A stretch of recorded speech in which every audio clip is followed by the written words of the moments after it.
Terbagi pada 3 golongan. Awas, hati-hati ya. Menghafal Quran itu bisa 30 juz, atau dia memulai menghafal Quran bisa juz amma dulu, bisa 1 surah, bahkan 1 ayat. Kata Al-Quran akan terjadi 3 keadaan bagi penghafal Quran. Wa iyyakum, hati-hati jangan sampai menimpa kepada anda kejadian yang pertama. 3 golongan. Golongan pertama, zalimun li nafsi. Orang hafal Quran tapi zalim pada dirinya. Apa itu zalim? Menempatkan sesuatu bukan pada tempatnya. Saya sering contohkan pada anda, atau saya ganti, peci di kepala, sepatu di kaki. Ada orang pakai peci di kaki, pakai sepatu di kepala. Atau ada misalnya gelas untuk minum, gayung, tarif gayung, biar rafah ya nih, biar rafah, istihmam. Gayung buat mandi, gelas untuk minum. Ada orang mandi pakai gelas, minum pakai gayung. Itu zalim namanya. Zalim, menempatkan sesuatu bukan pada tempatnya. Ada orang hafal Quran tapi tidak menempatkan ayat Quran pada tempatnya. Dia hafal ayatnya, la yasra qaumin qaum, jangan saling mencela. Cuman ayat itu tidak dia tempatkan dengan baik, dia masih mencela orang lain. Dia hafal, walau tidak hafal misalnya 30 juz, dia hafal Al-Ikhlas. Al-Ikhlas, qul huwallahu ahad, tapi dia tidak bisa menempatkan ayat ini pada tempatnya. Lisannya mengatakan hanya Allah Tuhan yang satu, tidak ada yang lain. Tidak ada agama kemudian yang diyakini kecuali Islam. Allah Tuhannya yang satu, tapi lisannya bisa mengatakan semua agama sama, menuju pada Tuhan yang sama, cuman caranya beda-beda. Ini artinya zalimun li nafsi. Dia hafal Quran tapi ayatnya tidak membimbing dia dalam kehidupan. Paham? Hati-hati nih, karena yang disebut dengan hafal Quran itu boleh jadi di ayat ini adalah hafal 30 juz, tapi ada juga yang hafal belum sampai 30 juz, cuma tidak membimbing ayatnya dalam kehidupannya. Kalau anda menghafal Quran tapi ayatnya tidak membimbing anda merubah perilaku, ada yang salah dengan hafalan anda.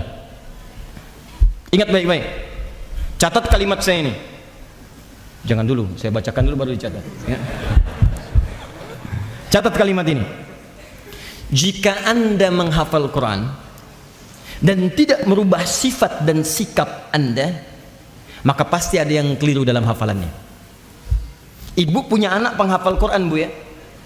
Yang pertama terjadi, ibu jangan cek dulu hafalannya. Begitu pulang dia ke rumah, coba ibu cek dulu ada perubahan nggak dengan perilakunya.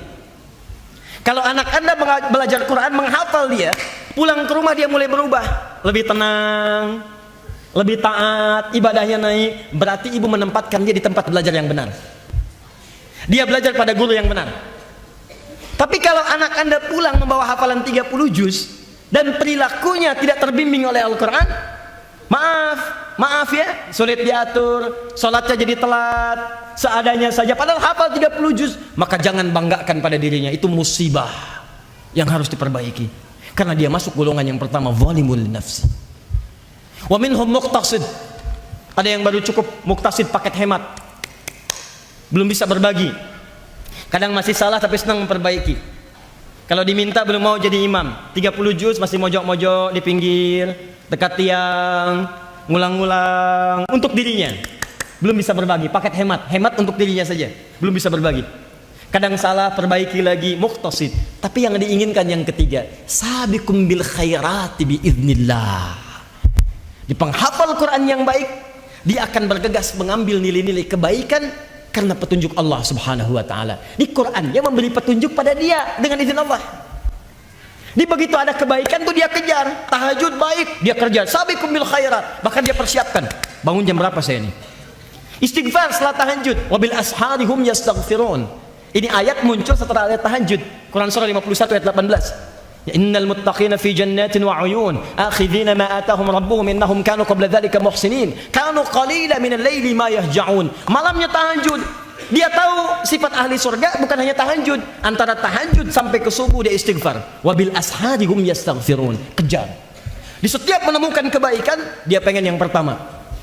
Pengen yang pertama. Jadi kalau anda mulai menghafal Quran, atau minimal bukan menghafal, mulai baca Quran, kemudian terjadi perubahan pada diri anda. Mula-mula tidak menghafal dulu, sekarang senang baca, one day one juice. Tiba-tiba ada perubahan pada diri anda, mulai senang zikir, mulai senang sholat tepat pada waktu. Itu bacaan yang benar. Tapi kalau tidak terjadi perubahan. One day one juice, one day one juice, one day one juice, one day one juice. Ya, setelah satu jus alpukat, satu jus buah naga, satu jus mangga dan sebagainya. Ini menunjukkan ada sesuatu yang harus diperbaiki. Paham? Satu. Maksud saya begini, pulang ke rumah masing-masing, antum nih, ayo programkan. Cara bacanya begini, mafhum mukhalafah, ya, pengertian terbalik, ya. Quran memberi petunjuk pada hal yang lurus. Sekarang saya tanya antum, mau jadi orang lurus gak?